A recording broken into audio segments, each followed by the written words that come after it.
Hey, this is Matt, and we're doing Zach's story on the podcast, and this is the part where we're going to go over how the police helped Zach formulate one of his scams and helped really set him straight on the correct way to commit fraud.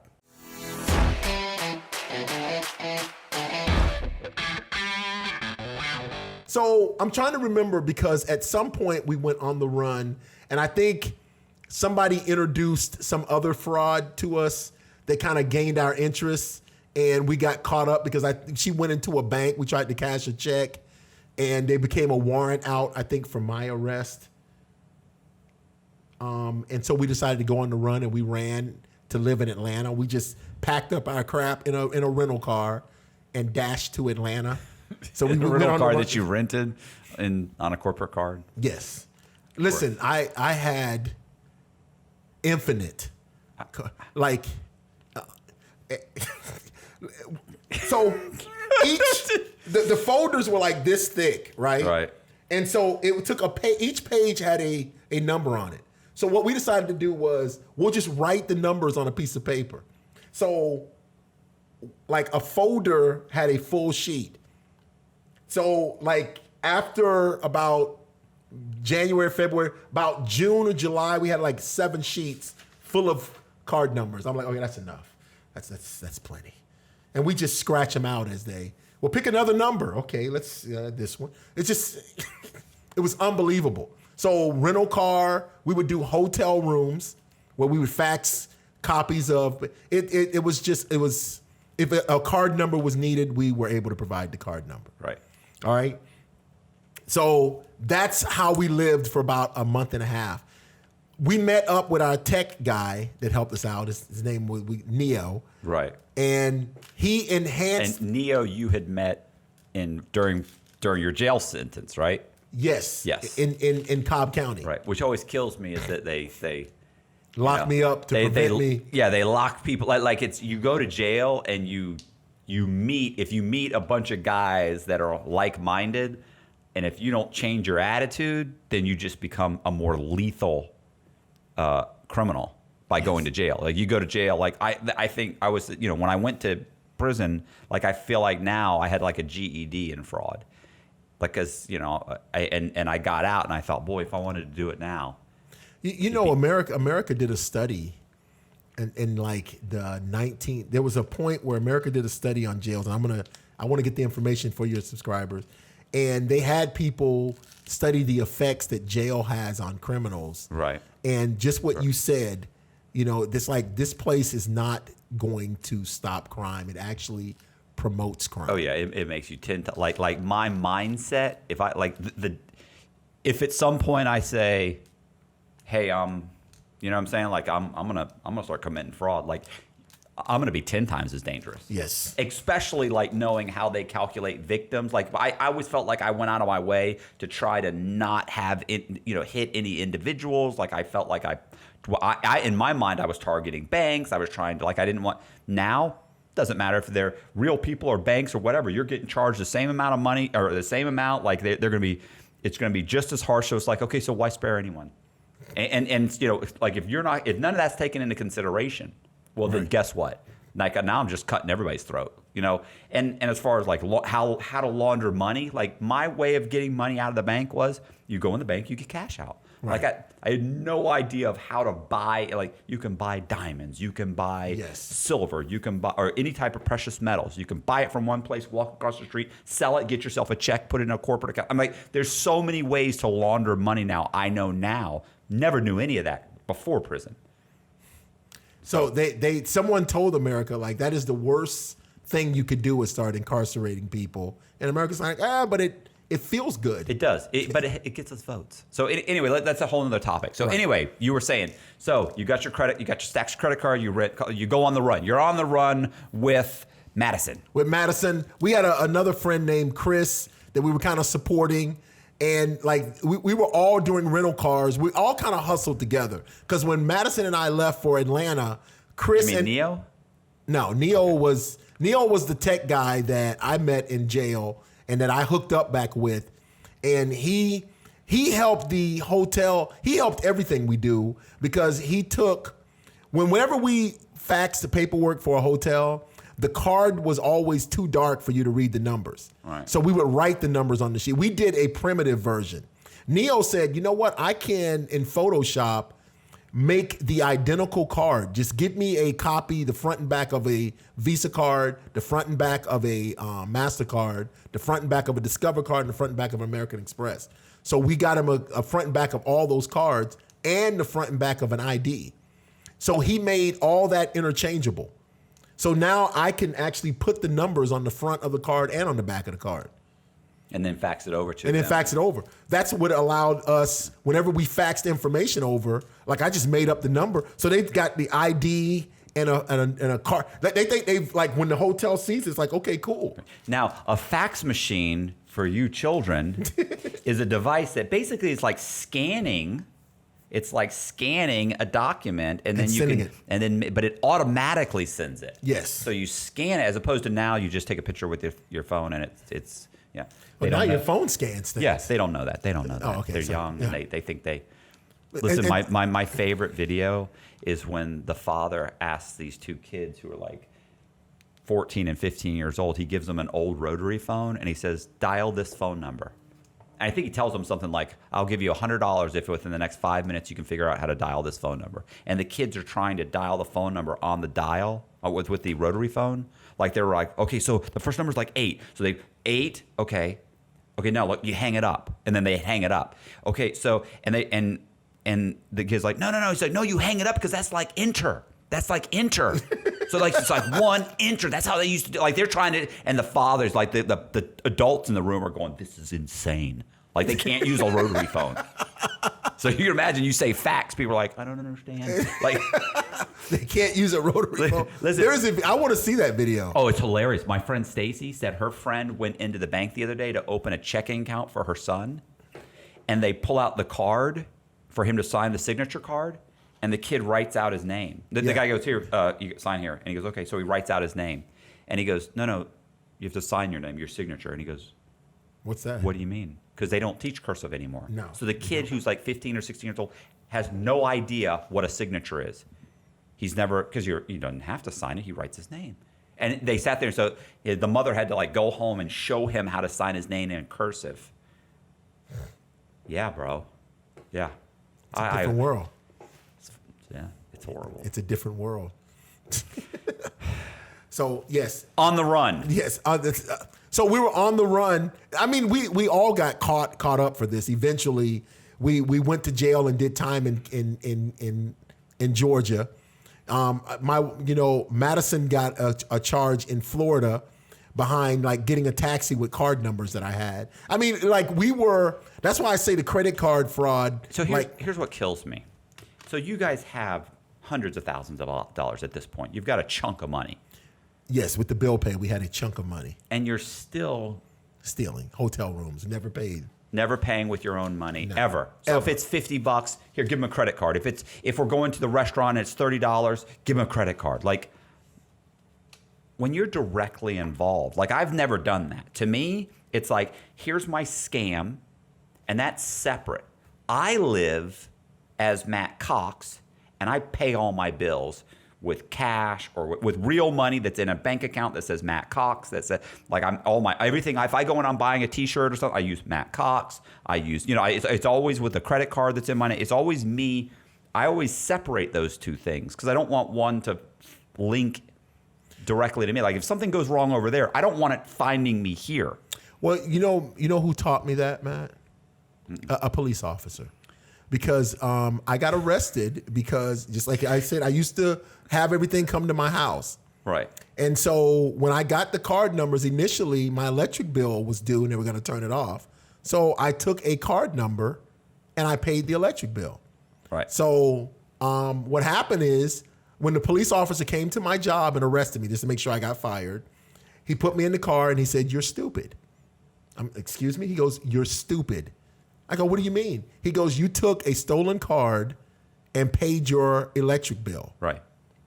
Which means it made it very easy for me to track it down to you. He said, if you were smart, what you would have done was taken the stolen card, paid somebody else's electric bill, took that money and used it to pay your electric bill. Right. There and you I go. said, Next time. Did you go, I hear you. Yes. I'm with you. Yes. Next week when I bond out, that's what I'll do. On a scale that made me $60,000. You're on the upper part of that IQ scale. That IQ scale, I can see that. You might have slipped in at 111. That's right. Thank you, sir. Changed up my whole, because I'm thinking, I don't know why I didn't think about that. And that's what led to what I call the bill pay, where we were paying bills. Right. And it was so bad that for Duke Electric in St. Pete, that they threatened people like, we won't turn your electricity back on unless you tell us who paid your bill. Right. And They didn't. Because what had happened was there were so many bills to pay that I actually hired runners. So I would pay, like your producer, I would pay him. I say, listen, find some people who need their bills paid. Right. We'll charge them half of the amount of the bill. You get half, I get half. So if it's a $400 bill, you charge them $200. You keep $100, I get $100. So now the people who don't even know me, they know a runner. If anybody's going down, it's Colby. Yes. And I'm okay with that. You're right. I mean, if I have to sacrifice my freedom, if Colby has to sacrifice his freedom for me to get $100, get 1/4 of a bill, then what the hell? That's what's got to happen. That's what's going to happen. And life's about sacrifice, Colby. And that's what we did. That's what we did. All right, and that's what I was going to tell you is like, so we used junkies. This is hear Colby calling me on the phone. I'd be like, I don't know what to tell you. Who is this? Don't call me anymore, criminal. We use. I go to hang it up, like it's like people don't even know what that is. Like you're like, and then I hung up there, and they're like, what do you? Like a phone, like a. They ask kids, like, act like you're gonna call somebody, and they don't do this. They like do this. Oh, really? So I'm talking to him. What's this? I haven't seen that.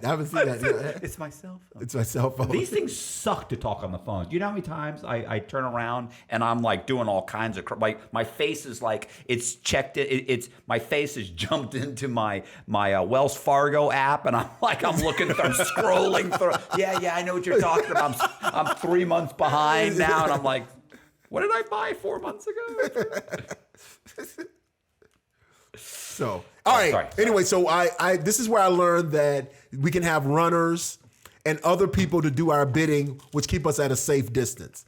These are learning points that are happening as we are expanding what we're doing, right? Which is kind of keeping us semi-safe because we do go to jail based on like our friend Chris that I was telling you about that followed us up there. He ended up going to jail and he ended up telling on us. No. Yes. Fucker. Fucking no good. Snitch. No good. And we were doing snitches. We did a 6 month up there. We did a 6 month. It's like 6 months was like my norm. That was how much. 6 months. 6 months. So we did a 6 month bid up there. No, I did. I'm going to go ahead and sentence to you to 6 months. Yeah. 6 months. Right. That's always he taught me a lesson. Yeah. Yeah. Always. Yeah. So I did 6 months. But anyway, I'm in and out of jail. And in that jail, one time I learned, some guy taught me about how to do the business checks. It's where he advised me that he would cash business checks. Somebody was bragging to cash business checks. They'd get them and kind of start, like they'd get a business check for like Ace Hardware, and then they would start something called Ace Hardware Delivery. And then they would take that business check and deposit it in their account, especially if it was like $7,000 or $8,000. Right. I'm like, are you serious? He goes, yeah, just kind of come up with a company name that's close, pay the $80, $90, $110 to start the business, then open up a bank account and then just drop it in the account. I'm like, well, how'd you get caught? He goes, well, I opened up the business in my name and dropped it in the account. You're an idiot. Yeah, well, yeah. So if I can do that around, I had ways around that. Right. But my key question to him was, well, where are you getting the business check? He goes, oh, I get them out of the mailbox. I'm like, what? Yeah. He goes, yeah, you drive to a business park and go in their mailbox. He goes, you just grab the business mail. I'm like, but that's at nighttime. He's like, dude, you don't know how businesses work? It's at night. It's dark. Yeah. Well, He goes, you don't know how businesses work? I'm like, what do you mean? He says, the businesses check the mail in the morning. when they come in the morning, that's when they grab the mail, because the person who gets the mail actually processes the mail throughout the day. It's normally the receptionist that answers the phone. That's her job in the morning. She goes through the mail and gives the accounts receivable to accounts receivable, accounts payable to accounts payable. And that's the checks are in there. Right. No. Or if they're a company paying bills, they'll just take it, and then at the end of the day, they just drop it into the thing. That may not get picked up for a day or so. So, I mean, that's what I'm saying. It was like, and so when I got out and Madison got out, we understood that and put that together and started doing that. So then to open up accounts, what I needed was somebody to open the account. So I didn't want to use their names. That's when we came up with the idea of like other inmates. Right. So while I was in there, one of the other things I did was when you wrote the form letter from the looking. Yeah, that was one of them. Okay. Or when I was in there, I was stealing people's identity anyway, because. Well, tell about how you were getting the identities from the inmate writing the letter. The P.O. box where you said. Well, I did multiple ways. I wrote I did a letter saying that President Bush has offered the Second Chance Act, and we think that you qualify depending on whether you grew up below the poverty line. So they write a letter. Yes. They write a letter from the Department of Justice, and then you send it out to inmates, like 5 inmates in an institution, not a bunch. Just pick a couple of them, and then they'd send it in. They would mail it to a P.O. box. With like 30 years or 20 years, yes. Life sentences, stuff like that. Been in for about 10, 12 years. Right. They'd mail it back, and we'd get the letter. Then we get letters from people who were, I didn't receive a letter, but I think I grew up below the poverty. So it was just a ton of right. information, like where you were born, whatever we needed to get their birth certificate. Right. So you mailed the letter. Yes. Whatever. You mailed out, you said, like, I remember you told me this, you said you mailed out like 100 of them or something. Yes. You thought you were going to get back maybe 10 or 20. Yeah. And how many did you get back? Like 95. Really probably about 100. Out of 100 and something, you get back to like 95. Because everybody wants out of there. Like, yes, give me part of that act. And by the way, part of the form that they had to fill out was their date of birth, social security number, yes. full name, mother, where they were born, mother's name, everything I needed to get everything you need to get their birth certificate and become them, social security card and become them, maybe register to vote in their name, whatever you need, whatever it takes, whatever it took. And I became that person, and that's the person who despicable. I am. That's the person who would start the business, and I would drop the check, and so that's what we started using. Like drug users. What if that guy with the life sentence got an additional charge? Do you feel bad about that at all? Well, he has a life sentence. He can just, consecutive. You want to run it concurrent or consecutive? It doesn't matter. I'm not getting out. So that's when I started using inmates and different people's information. All right. Another thing we were doing that my wife will tell you she's very proud of is we had a person that worked at one of the large banks who used to give us credit card numbers and access to credit accounts, right? And she did that because we did something called instant credit. So when she worked at, I think it was like Bank of America, one of the banks, she would give us information because people's beacon score would come up. So she would sell us that information. I think I paid her a lot of money. I paid her so much money that I remember she called me all the time and say, hey, I need some money. I got 6 of them for you. What I noticed about my wife and I when it came to that scam is that we actually paid, because we had a gay guy that would bring us card numbers. He worked at a hotel. Right. And we paid him $100 per card number. And he brought us card numbers, like 1,000, 1,500. We go, how many you got? I got 20. So we come meet him, we'd give him $2,000. It's like he knew we were money, so he would bring them. That's the guy that had the friend that worked in the fraud department of Bank of America. You're saying that because a lot of guys will get a contact and then fuck over the contact. Yes. It was amazing. And so the fact that we paid, that they were very loyal and they called all the time. Right. So this girl that worked with us, she could get us people with beacon score. Now at that time, I think we had an ID guy in California that would make IDs for us. And that helped with the rental car thing. Everything helped with the rental car, but that's neither here or there. So he made IDs for us. So what he would do is, if you had an 800 beacon score, I would get an ID made up in your name, right? and I would go to somewhere like Target. Target was our favorite place because Target was giving out instant credit. So Target, you would go to the counter and say, hey, I want to apply for the Target card. They would enter in your social and your date of birth. And if you got approved, they would print you out a receipt that you could walk around and they could scan the receipt because the receipt was like a credit card and they would bill your card. Instant credit was something new. So we used to get these. So there were holes. Huh? It was new, so there were some holes in the system. Yes. So we would get a fake ID, go in and apply for credit and get like $10,000. So we get Target cards, or we'd buy a bunch of stuff. That's how we furnished most of like the houses and the apartments we had with Target. And then Target had a grocery store so we could eat off of the card. Horrible. Horrible. Then we found out that Best Buy and Circuit City had instant credit.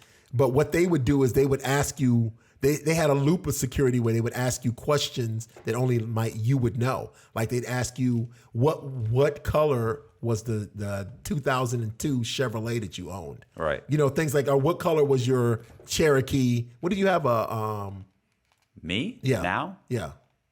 Like a Jeep. It's a Jeep Sport or something like that, or something. Compass. I got a compass. I have they would say, because you would register the tag, they say, Matt, what color was the Jeep Compass that you owned? It's white. Right. And see, I wouldn't know that if I stole your identity. You would know that. So what happened was, you did know that. Yes. Because you had LexisNexis. Yes. I had a person that would give us LexisNexis reports on people for $150. So we'd give him money and we'd get the LexisNexis report on all these people with 800 beacon And this scores. is when you're wearing the mic, you're wearing the earpiece. The earpiece. So and he's got an earpiece. His wife's outside or something. It was corded. It wasn't even cordless. Oh, so yeah, they would have it in their shirt and around their ear and in their ear. So they're walking in like this. Yeah, the people didn't see it. Don't look at Listen, the we cord. go, can you see? They go, no, I don't see the cord at all. Oh man. Listen. And so, especially like if they had long hair or a hat on, whatever. So we'd go in and the guy would say, okay, we need you to answer the call, or they'd be on the call with the people verifying. And my wife would feed you the answer. It's like every barrier, it's like there was always a way around it. There was always a contact that got us around everything. Yeah. It's fun. It's a challenge. It's a challenge to try and figure out how to get around these things. Yeah. So that's what we ended up. That was so popular that we used to furnish. We did that to furniture stores to furnish people's homes. The fear was if they delivered the furniture, they'd know where you live. So what we do is we just rent U-Hauls and be like, okay, so you're getting $14,000 worth of furniture. Where do we deliver that? We'll pick it up at your warehouse. Right. What? You're not delivering shit. You know? No. That way, when we leave with the furniture, bye. We'll see you again. Yeah. So what happened when so you were getting the IDs, you were getting that. So how did that expand into wasn't me? Well, I'm wondering. Yeah, I'm wondering. Like, well, we're living. Are you still get it? Did you get arrested again at this point, or? Well, that was the one arrest at Sears. Oh, so, yeah. So tell the Sears one. I thought did I tell that? You did. The problem is, I noticed you're skipping over stuff. You have to understand that that's a completely different video. Right, so okay. so you have to. Not everybody that has watched that video will watch this video. Well, that culminated into an arrest at Sears. So usually all of these I told you about, especially with dealing with the credit, culminated into an arrest. Like the wasn't me culminated into an arrest at Sears, and the business checks. No, the hotel rooms culminated into an arrest in Tampa. You know, the business checks culminated into an arrest in Cobb County. Yeah, so it's like each one of them. Yeah, you keep getting caught. Yeah. Yes, because it's like I would do the same thing over. We were lousy at it like this. I mean, we had a lot of fun. It's just the problem is that every once in a while, well, something goes wrong. This was important because when the instant credit ended up in our arrest, like when I got to the prison, like I'd get up in the morning, I'd walk back and forth, and I was telling myself, I'm like, okay, this getting arrested over and over again is ridiculous. This has to stop. Yes. Not the crime. The crime can't stop because I'm good at it. This getting arrested does have to stop. You know? Hey, I have a question. So, did the guy from the rental car company show up yet? No.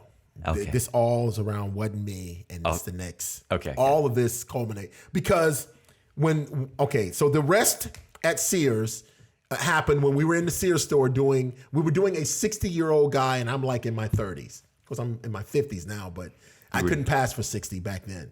So you were I was pretending to be a 60-year-old, and I'm like 34, 37 or something like that. Right. So we're in Sears. We decided to go to the Sears in the mall. So we go to the Sears in the mall, and we're playing a 60-year-old person. The person gets approved for credit. I think what we wanted was a washer and dryer. Right. So we get approved for the washer and dryer, but he got approved for $10,000. And when you do the Wheel of Fortune, because that's what we would do at Best Buy. We do the Wheel of Fortune. Like somebody get approved for 10 grand. So you say, okay, I'll take the 70-inch TV screen. Okay, that's 3,500. You got 6,500 left. All right, let me get the microwave oven. That's $1,000. You got 5,500 left. All right, it was the Wheel of Fortune. Right, yeah. Like you pick out things. You would get the 10 grand worth of stuff. I'm running this all the way up to the 10. No, I'm not leaving any money on the table. That's right. You still have $75. Okay, I'll take those 2 cup right there. 2 cup holders. Yeah. All right, so we got approved for the washer and dryer, $10,000, but the washer and dryer was like $5 grand, 4,800. So we're like, hey, let's look around and find something else that we want. So we're in the store. So we got approved. They've approved it, and they're supposed to be putting the washer and dryer on the dock. We're going to come back later and pick it up. So rather than leaving, right, we decide to stay in the store and shop. So we're walking around looking for things, and I spoke with somebody, and like I always can tell when someone's nervous or something's wrong because they go to shaking. So the person I was talking to was shaking, right? So I'm like, okay, I think we need to leave. Right. So I've separated from Madison. So I'm trying to find her. We have cell phones. So I call her up and we meet up. When I meet up with her, first thing she tells me is like, I think we need to get out of here. I said, I agree with you. So we decide to leave. So we're walking. So somebody tries to come and talk to us. Hey, we wanted to show you this area such and such. I said, we're going to go to the bathroom. We'll be right back. Right? But they didn't want us to leave. It's kind of like, well, wait, there's a bathroom over. I'm like, no. We're going to go to the bathroom and we'll be back. So we go out the front door. We make beeline to our car. We don't run. We beeline to the car. We get into the car. As we get into the car, I'm like, we're talking about, I got the weird feeling such and such. I look and I see police sirens and cars coming. It's like it's a parking lot. So you see them on their way to the one entrance to the parking lot. So I'm like, ooh, gut sinking. I start the car, put it in drive, and get ready to pull in. So we're about to pass the police cars. So the first car comes in and we're going past them. The second one comes in and we're going past. We're about to go to the entrance, and they're running out of the store screaming, "Ah, that's right there." So they point us out. So the police cars turn around and they're hitting the horn, honking. And the third car to come in, because we're about to pull out, the third car to come in, he blocks us in. Because I'm a complete bitch when it comes to all this. Instead of like backing up and trying to make it getaway. Oh, I'm not. Yeah, you're not outrunning them. No, so, and I'm scared they're gonna shoot. But yeah, it would just make it worse anyway. Now I'm on a slow speed chase on 75. In a white Bronco. And so I stop, and then they arrest us, put us on the ground, and they take us in. But that was the end. Did you tell them to be careful with you? I'm 65. I'm an old man. I'm 60, damn it. All right, so when I go to jail for that, me and her go to jail. When I go to jail, and I think her parents disown her at that point. It's like, look, you and this guy. I mean, this guy's a problem. We told you. I mean, do you like jail? What the hell is going on? So, first of all, she's what? She's a white Jewish, yes, right? That's right. So you were not what they wanted for their daughter to begin with, and then you didn't turn around and become a lawyer and prove them all wrong. You were like. Is what corruption. First of all, I'm a black guy, but that's just a small part of what's coming down the pike. You've never been so right about a decision. Watch this. God, You've never been so right. That's horrible. That's horrible. Thank you, sir. Good times. So great times. So I go to jail, and I'm in jail, and I'm pacing back and forth, and I'm like, okay, like this gotta stop. Yeah, this is ridiculous. I'm constantly going to jail. How do I not go to jail for this?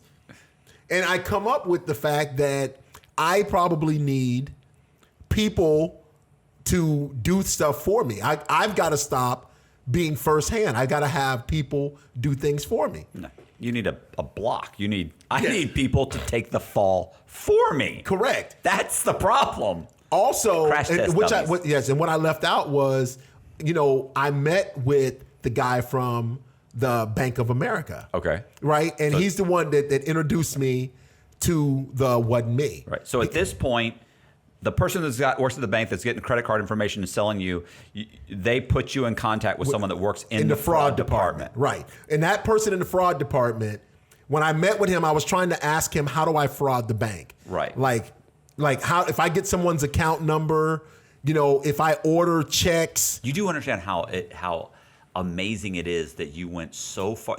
You turned this, and it's funny because I was talking to this other guy, Juan Sanchez, and it's like there are some guys that are do crime, like they kind of they get enough money. So this is what most guys do, and you'll know this. They hit a lick, and then they stop until they've used up that money. They hit another lick, and then you have guys that say, no, this is the industry that I work in, and I'm going to work this as a job, and I'm just going to keep piling up the money. I'm not doing it and using it up and then doing it again. No, I'm not surviving. This is my industry. Right. This is what I do. And so, and so they start to do things to hone their skills and to get better and better and better at it. Now, that's really what the feds is for. That's what it's supposed to be. You're supposed to be in the federal system. I'm supposed to be in the federal system. Juan is supposed to be and then of course then you have state criminals. But that's what's funny is because you always, when we talk, you're always like, so then I did this. And I'm like, right, I understand that. But a normal person is always like, or even other criminals are like, whoa, like you did what? Because they don't think, you actually said, I got the person in the bank already, which is insane. Now I'm actually going to that person and saying, okay, listen, I need to talk to someone in the fraud department. Like, who the fuck does that?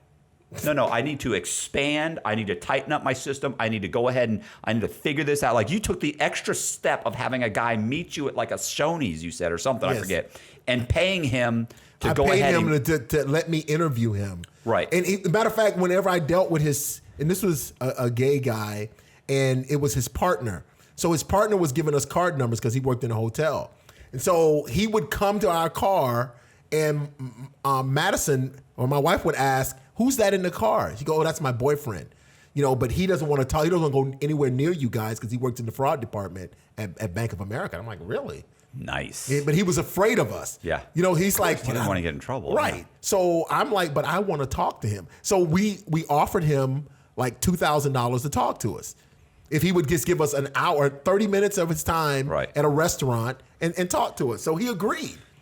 So when he agreed to do that, I sat down and I asked him about what I was doing and like some of the ideas I had. Like, the idea was, if I can get someone's bank account number and routing number, can't I order checks from a second party company? All kind of questions of how they process the check, everything. And he was answering them, and he was telling me, okay, that's short-lived, that will go through this, and this is the verification. So he answered my questions, which all was basically what I knew. So after it was over and done with, I'm kind of like, okay, well, I really didn't gain anything. Yeah, I haven't really learned anything I didn't already know. Yeah. I just blew $2,000, So I asked him, I said, well, all right, well, can you think of anything that might be useful that I could use that I didn't think to ask you? Right. And he said, well, he explained to me that customers get one faux pas, is what he calls it.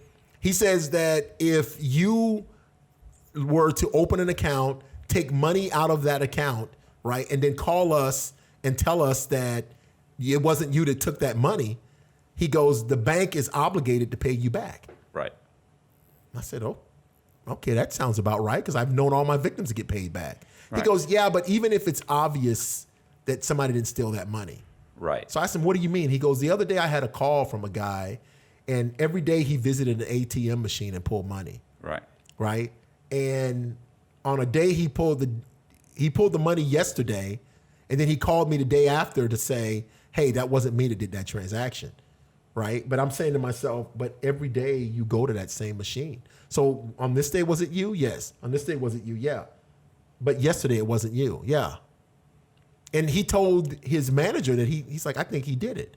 Manager, it doesn't matter. We got to give him the money back if he claimed that. Issue him a new card and give him his money back. I mean, regardless, it's also the Electronic Transfer Act, right? I mean, Right. too, you know, Right. so Exactly. So they issued him a new card and gave him the money back. So he told me that, right? And I'm sitting there and I'm thinking, okay. But I had to process it in my mind to turn it. I'm like, yeah, you didn't immediately turn it into a scam. You Right. just thought, okay, interesting to know.